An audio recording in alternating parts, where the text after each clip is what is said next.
Pessoal, a off-season da NBA já tá quase aí, já tá quase chegando aquela época em que vai ter toda aquela especulação sobre qual jogador que vai trocar de time e qual jogador vai reassinar com o seu clube atual. E a gente sabe que na NBA temos muitos jogadores tendo contratos muito melhores do que o jogador mesmo é. Então hoje eu separei para vocês os 10 piores contratos da NBA em 2021. E na boa, você vai ficar muito surpreso com alguns nomes que têm contratos gigantescos dentro da liga. Mas antes da gente começar, pessoal, eu quero pedir para você, por favor, deixar o like aqui no vídeo, se inscrever no canal para não perder nenhum conteúdo novo e eu quero falar para você sobre o NBA League Pass, que é a principal plataforma de streaming de jogos da NBA. Se você quer assistir todos os jogos da maior liga de basquete do mundo com a maior qualidade possível, você tem que conhecer o NBA League Pass. E eu tenho uma notícia legal para você. Aqui na descrição tem um link que vai te dar o benefício de 7 dias grátis de NBA League Pass para você testar à vontade sem ter que pagar nada. Então, clica no link na descrição e conheça o NBA League Pass. Agora, chega de merchan e bora pro vídeo. E galera, só para deixar claro o meu critério, aqui eu selecionei jogadores que têm contratos bem altos, contratos bem extensos e que não desempenham dentro de quadra o suficiente para ter esse salário. Vamos lá, eu já quero começar na 10ª posição falando do contrato de Draymond Green. Draymond Green é sim um dos melhores defensores da liga atual, é um dos melhores jogadores de sua posição, é um jogador que se reinventou dentro da liga, ele conseguiu se tornar um excelente passador, mas o contrato dele é muito alto. Tem jogadores que produzem mais do que ele que não recebem nem perto disso. O Draymond Green tem um contrato de 4 anos com 99,7 milhões de dólares. É um contrato muito alto para um jogador que não tem médias nem de 20 pontos. A gente sabe, Draymond Green é um cara que entrega muito dentro de quadra, é um jogador muito versátil, mas ele não pode receber 99,7 milhões em 4 anos. O contrato dele se inspira em 2024 e é muito provável que o Warriors vai renovar com ele, porque ele é um grande nome da franquia, é um dos grandes ídolos, mas vamos ser sinceros, Draymond Green não vale esse contrato. Na 9ª colocação temos o Russell Westbrook, cara. Todo mundo sabe, eu sou um grande fã do Westbrook, eu gosto muito dele, mas a realidade é que ele recebe um contrato muito absurdo, é muito grande o contrato dele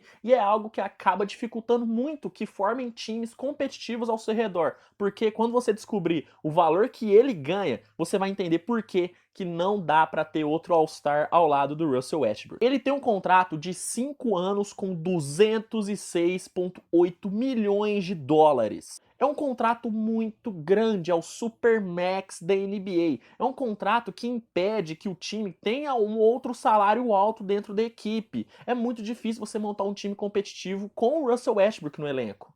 O Oklahoma sofreu com isso e agora o Wizards também está sofrendo com isso. Aí você fala, Luiz, mas o Westbrook te entrega tudo dentro de quadra, ele é um ótimo pontuador, ele é um ótimo reboteiro, dá assistência a rodo, é um bom defensor, é um cara que já tá indo para sua 4ª, 5ª temporada com média de triple-double, ele não vale isso? Ele vale sim um contrato muito alto, mas mais de 200 milhões de dólares por 5 anos é um contrato muito grande para o Westbrook. O contrato dele se inspira agora em 2023 e tem toda a polêmica, né?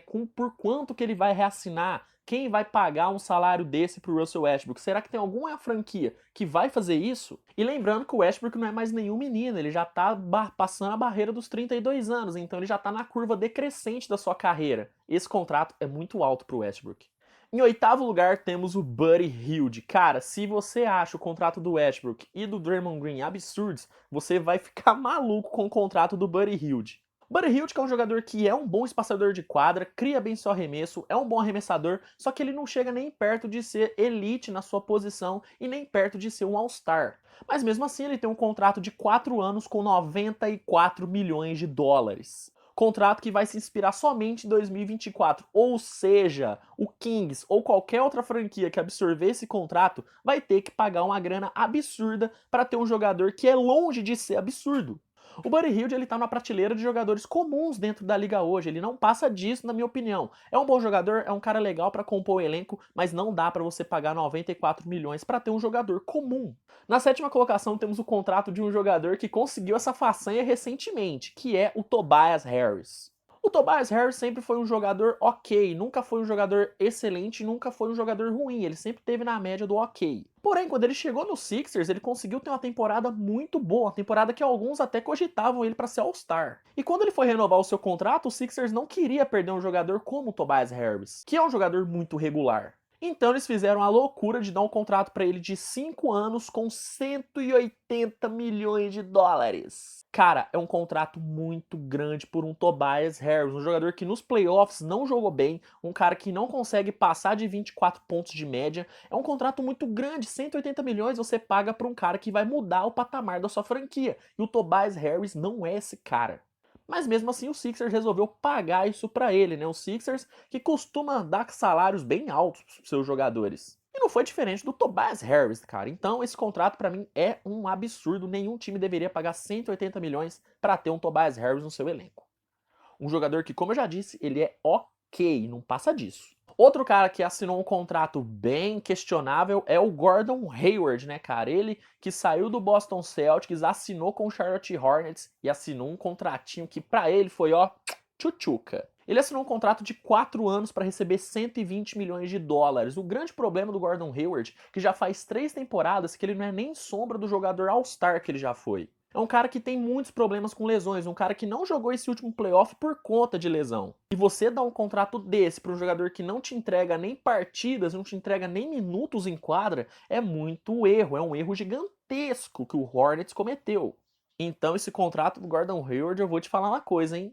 Não dá para pagar isso por ele. Em quinto lugar, cara, a gente tem, finalmente, você já deve estar maluco pensando quando ele vai entrar agora, que é o Andrew Wiggins.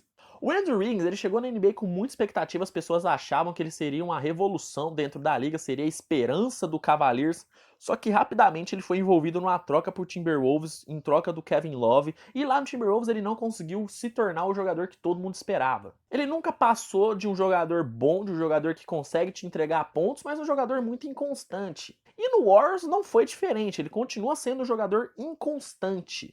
Mas mesmo assim, ele tem um contrato de 5 anos com 147,7 milhões de dólares. É um contrato gigantesco para o Andrew Wiggins, que assim como o Tobias Harris, não passa de um jogador ok. Inclusive, acho o Tobias Harris bem melhor do que o Andrew Wiggins. E infelizmente, para a equipe que tiver o Andrew Wiggins, é um contrato que vai deixar você preso a 147 milhões de dólares. É muito provável que o Golden State Warriors vai trocar o Andrew Wiggins, tomara que consiga trocar pelo bem do Golden State Warriors, que é um time que tem um potencial gigantesco, mas que por ter atrelado a ele um salário tão grande, não consegue fazer bons investimentos no off-season. Em quarto lugar, temos o Kemba Walker, cara. O Kemba Walker ele tem um contrato de 4 anos com 141 milhões garantidos. É um contrato que quando ele assinou com o Boston Celtics em 2019, não era nenhum absurdo, assim como foi o do Gordon Hayward. Quando ele assinou com o Celtics, não era nada fora do padrão dar esse contrato para ele. Porém, o Kemba Walker se tornou um jogador que não consegue estar em quadra. É um cara que tem lesões crônicas em seu joelho, não consegue jogar, ele não é nem sombra do que ele foi em Charlotte, onde ele era um jogador maravilhoso, um dos melhores armadores da Conferência Leste, e hoje ele é um jogador comum, tanto é que o Celtics mandou ele pro Oklahoma City Thunder e muito provavelmente o Thunder vai trocar ele também, porque é um contrato muito grande para um cara que não te entrega minutos em quadra. Isso é o grande problema. Jogadores como Gordon Hayward e Kemba Walker, eles não te entregam nem minutos, eles nem estão presentes, então não dá para você pagar 141 milhões no Kemba Walker. É um contrato muito grande, é um cara que não vale o que ele ganha e infelizmente eu digo isso com dor no coração, porque eu gosto muito do Kemba Walker, gosto muito do estilo de jogo dele. Só que hoje a vida dele dentro da NBA é muito limitada, ele não é um cara que vai conseguir ser o franchise player de um time como ele foi em Charlotte, então não dá para pagar 141 milhões no Kemba Walker. Em terceiro lugar temos ele, Kevin Love. Kevin Love é outro cara que não consegue te dar minutos, só que tem mais um problema ainda. O Kevin Love é um cara que se aparenta muito desmotivado de jogar dentro da NBA. É um cara que não joga nem perto do que ele jogou um dia em Cleveland, que já era muito longe do que ele jogou em Minnesota. É um cara que está em curva decrescente desde 2016 e que, sinceramente, eu vejo a aposentadoria dele muito perto. Mas mesmo assim ele tem um contrato de 4 anos, 120,4 milhões de dólares que vai se encerrar agora em 2023. Esse contrato é a grande motivação que o Cleveland tá tendo de tentar trocar ele, de tentar se livrar desse contrato, porque ter um Kevin Love em seu elenco acaba fazendo com que as suas contratações sejam muito limitadas. E o contrato do Kevin Love é o grande problema do Cleveland, porque é difícil você conseguir convencer alguma outra franquia a pagar isso, porque o time que tem o Kevin Love vai ter que arcar com esses custos. E ok, muita gente fala, né? O Kevin Love recebe isso pela idolatria que ele tem. Ele foi um cara importante no título do Cleveland, foi um cara importante e é ídolo do Cavaliers. Mas infelizmente é um contrato muito grande para um cara que não te entrega nenhum terço disso. Então o contrato do Kevin Love, com toda certeza, é um dos 3 piores da NBA. Em segundo lugar, temos o contrato do Al Horford. Cara, esse é um contrato simplesmente fora do comum. Não dá para você pagar isso pro Al Horford. E o isso é de 4 anos e 109 milhões por um jogador que era banco do Oklahoma. O Oklahoma estava na temporada de reconstrução, a temporada que queria perder os jogos para ter pique alta. E mesmo assim o Al Horford foi banco. O Al Horford foi banco do Moses Brown, um moleque que não tinha experiência nenhuma de liga. Um dia o Al Horford já mereceu ter ganho isso, né? Quando ele foi pro Celtics na sua primeira passagem, agora ele vai ter a sua segunda, ele merecia isso, porque ele veio de ser All-Star em Atlanta, era o principal nome do Hawks, mas hoje é inviável para pagar isso pro Al Horford, que é um jogador que tem muitos problemas físicos, é um jogador que pode ser considerado ultrapassado dentro da liga e é um cara que nunca vai conseguir ser um titular absoluto em nenhuma outra equipe, porque ele não tem basquete nem físico mais para isso. Então me desculpa, fãs do Al Horford, mas pagar 109 milhões por ele não dá, não me desce. E em primeiro lugar, o dono do pior contrato da NBA é ele, isolado, não tem ninguém que assombra esse posto dele, John Wall. Se me perguntasse em 2017 se eu pagaria 4 anos 171,1 milhões para ter o John Wall no meu time, eu assinaria de olhos fechados, porque naquela época o John Wall era, ao lado de Kyrie Irving e Russell Westbrook, e o Stephen Curry, obviamente, um dos melhores armadores de toda a NBA, e um cara que foi impressionante dentro dos playoffs, um cara que liderou o Wizards para campanhas inimagináveis e era um jogador simplesmente imparável, extremamente rápido, atlético, habilidoso, um ótimo passador e um defensor de elite. Mas o tempo passou, John Wall começou a ter problemas com lesões, ter problemas físicos, um cara que pareceu ter desencanado da NBA. E ele ficou basicamente 2 anos sem jogar e recebendo esse contrato. Até que o Wizards teve vergonha na cara e conseguiu trocar o John Wall pro Houston Rockets. Só que lá também ele teve problemas de lesões. É um cara que você não vê perspectiva dele voltar a ser algo parecido com o que ele foi. E esse contrato dele vale até 2023, ou seja, tem mais um tempinho para ele receber esse restante dos 171 milhões. E é um contrato simplesmente inimaginável para o John Wall hoje, um cara que não consegue render, não consegue estar em quadra, tem muito problema físico, tem muito problema disciplinar, é um cara que não é bom de vestiário. Então esse contrato do John Wall, para mim, é unânime, é o pior contrato de toda a NBA. Bom, pessoal, eu espero que vocês tenham gostado do vídeo, sinceramente, e eu peço que, se você curtiu, deixa o like no vídeo, compartilha com a galera, deixa nos comentários qual é o contrato que mais te surpreendeu, e se ficou faltando algum aqui, por favor, também comente. Aproveita também para se inscrever no canal para sempre ter mais conteúdo como esse. E me seguir nas redes sociais, @SujiTVBR, tanto no Instagram como no Twitter. Lá a gente consegue ter uma interação muito maior. E no mais é isso, viu, minha gente? Muito obrigado por ter assistido o vídeo e até o próximo. Tchau!